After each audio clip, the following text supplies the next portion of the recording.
السلام عليكم البنات، مرحبا بكم في قناتي تهيوات حياة. اليوم جيت نقدم لكم بولدوناج او ريش بوند سهل وبمكونات اقتصاديه وبكميه وفيره. ندوزو المقادير وطريقه التحضير. هنايا عندي زلافه ديال السكر، عندي زلافه ديال الزيت، عندي 7 تاع البيضات اولا 8 اللي بغيتو. درت عندي 2 فاني، 2 خميرات الحلوى، وعندي الدقيق على حسب الخليط ديالي.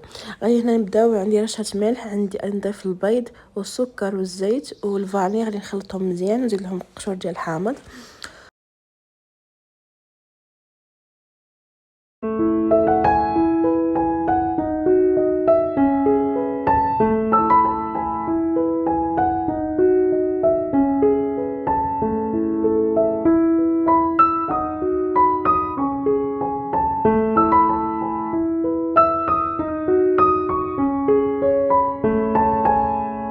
هنا غادي نضيف الخميرات الحلويات، عندي 2 يعني 16 غرام، وغادي نبدا نضيف الدقيق بالتدريج حتى كيتجمع لي العجين ديالي.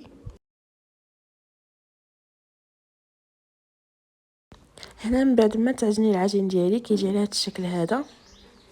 كتقدروا تشكلوه كرات، ما كتجيش العجينه قاصحه.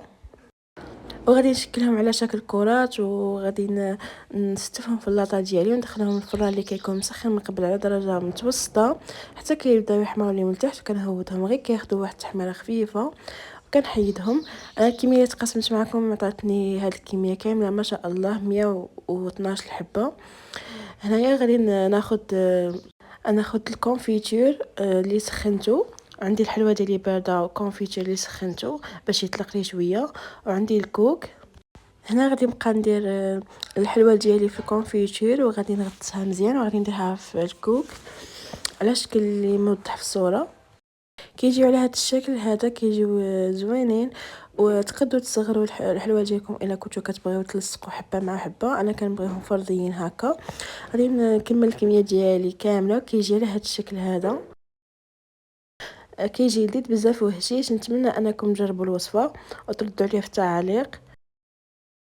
بالنسبه لهذا ريش بوند كنخليوه ليله كامله باش يمتص داك الكونفيتور ويطاب. هنايا نوصلوا لنهايه الفيديو. الى عجبكم الفيديو ما تنساونيش باللايك ديالكم والتعاليق، واللي ما مشتركاش تشترك باش يوصلها كل جديد ديالي. الى اللقاء، الى فيديو اخر ان شاء الله.